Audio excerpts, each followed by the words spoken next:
So this week's chapter of Jujutsu Kaisen was pretty damn good, and let's just talk about it. We kick things off this week with a little bit of a flashback. We go back to when Yuta first beheaded Kenjaku, and I just gotta say it right here, but I really enjoyed the beginning segments of this chapter.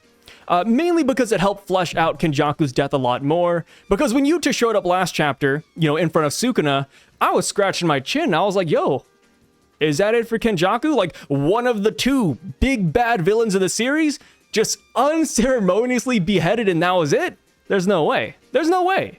But we had the rule from Kogane added saying that Sukuna, or I guess Megumi, is now in charge of the merger. So I scratched my chin again and I was like, yo, I guess that is it.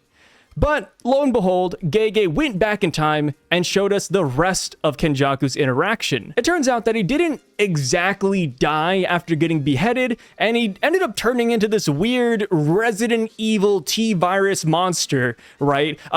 Actually, there are two things going on here. So part one is Geto is dead, right? Geto's body, his CT, is going berserk because the body has now died. So we have a bunch of cursed spirits pouring out of his body, or I guess pouring out of his corpse.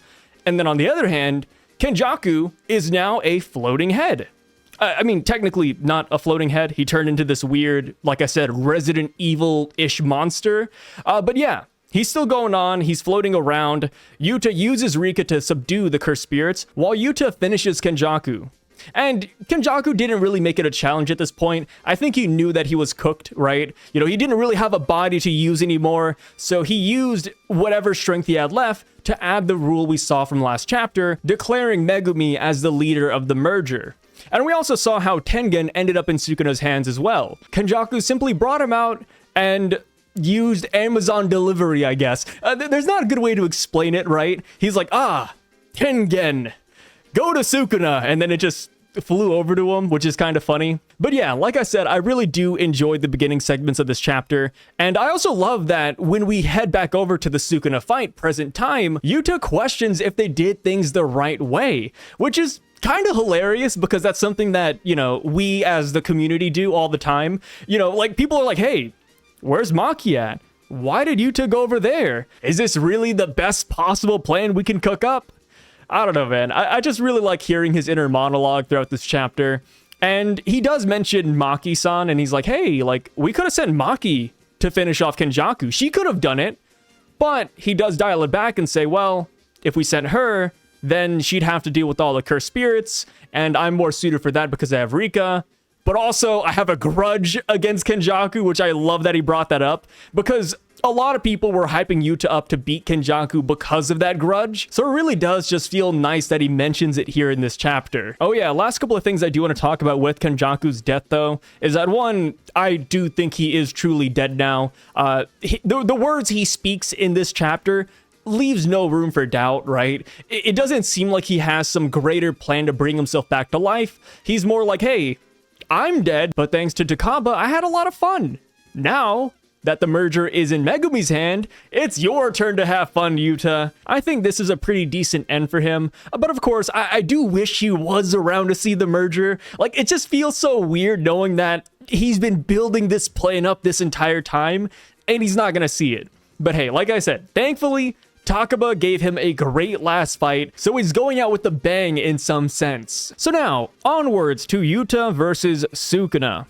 One of the main things that first stuck out to me when I was reading this chapter was how oddly detailed it was when Sukuna grabbed Yuta's sword, right? Because Yuta was like, oh, Sukuna is using a bunch of cleaves on his hand to negate the slice of my sword.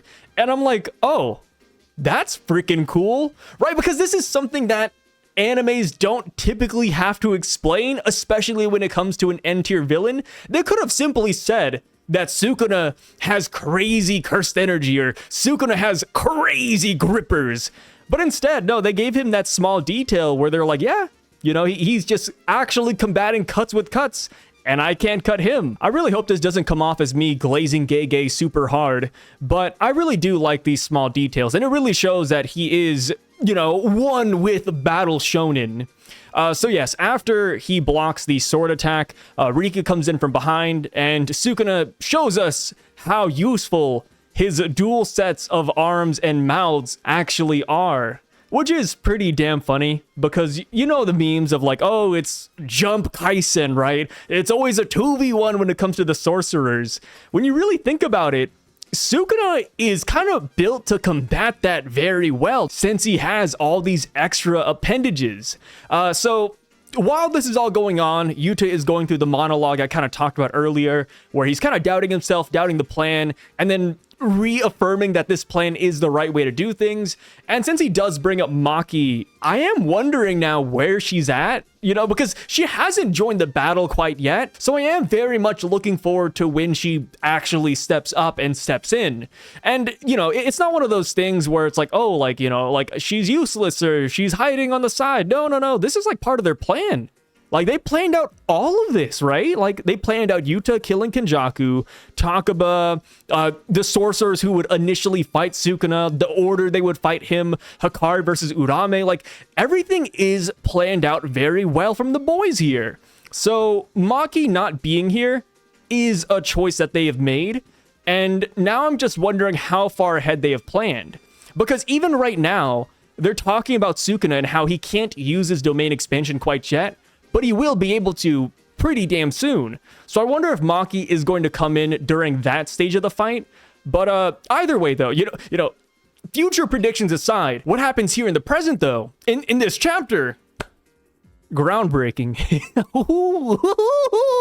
You know, people were looking forward to this, man. It has been a hot minute since we got teased with Yuta's domain expansion, right? He almost whipped it out.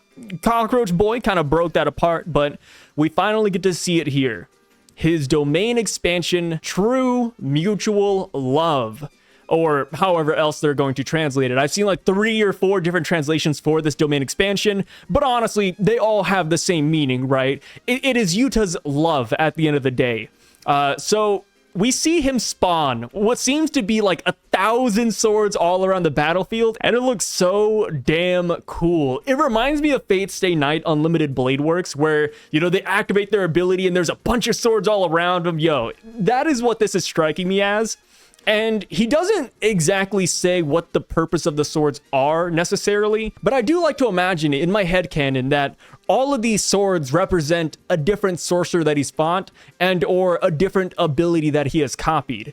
Which I guess wouldn't be too far-fetched, because the domain expansion does utilize his copy techniques, so he can copy an infinite amount of techniques in here.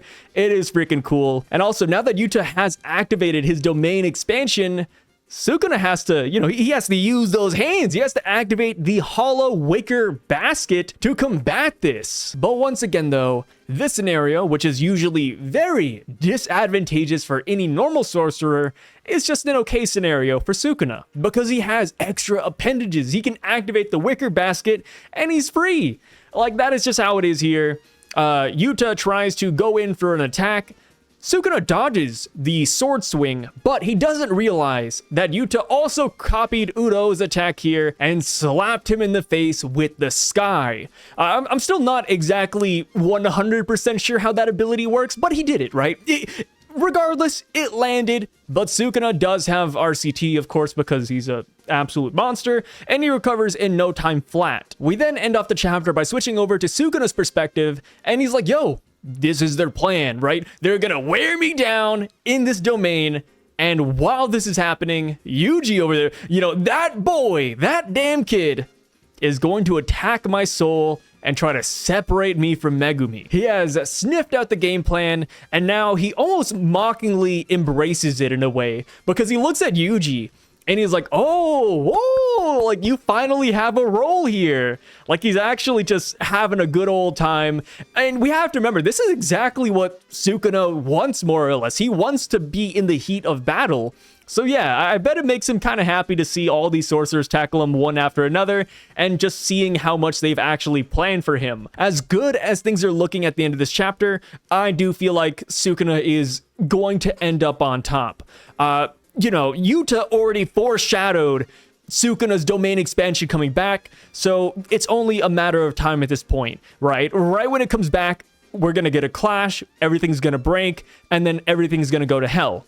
But You know, like I said, the sorcerers planned this out ahead of time. I wouldn't be super shocked if Choso's waiting out there, Kusakabe, and hey, who knows what's going on with Utahime and Shoko, right? Because now that we're in this domain expansion, you know, we're not exactly privy to what's going on in the outside world. So really, by the time we break out of this, or maybe by the time Sukuna destroys this domain, I wouldn't be shocked if all the sorcerers are ready to fight him, right? Like we could get like this weird like Naruto pain scenario where it all breaks and then you see all of the sorcerers like circled around Sukuna. Like at this point, it's a battle royale, and I am just really damn excited to see what happens next. I'm on the edge of my seat, man. But hey, I don't have too many thoughts with this chapter. I thought it was pretty good overall. I loved seeing Yuta's domain expansion, but of course, like, you know, we haven't seen any of it yet. He only whipped out one technique, right? Like he's got many. He fought a lot of people that we probably haven't even seen in the manga. So I wouldn't be surprised if come next chapter, you know, he's whipping out abilities we have no clue about. I kind of doubt Gege's going to do that, though. I feel like for consistency's sake, he might just give Yuta abilities that we've seen in the manga already. But hey, you know, if he wants to get crazy, this is like the final fight. I wouldn't be super shocked. As far as Yuji and Yuta's plan, though, I feel like that is their plan from the get-go, right? Beating Sukuna is one thing, but simply separating Sukuna and Megumi is an entirely different win condition altogether. So I feel like that is their easiest option here. I mean, maybe easiest is the wrong way to put it, but you guys know what I mean. But yeah, with that being said, though, let me know what you guys think about this chapter. What do you think about Yuta's domain expansion? How do you feel about Kenjaku actually being dead now? And what do you think is going to happen if this domain expansion breaks? Let me know all your thoughts down below, and I'll catch you guys in the next chapter of JJK. I'll see you later. Peace out.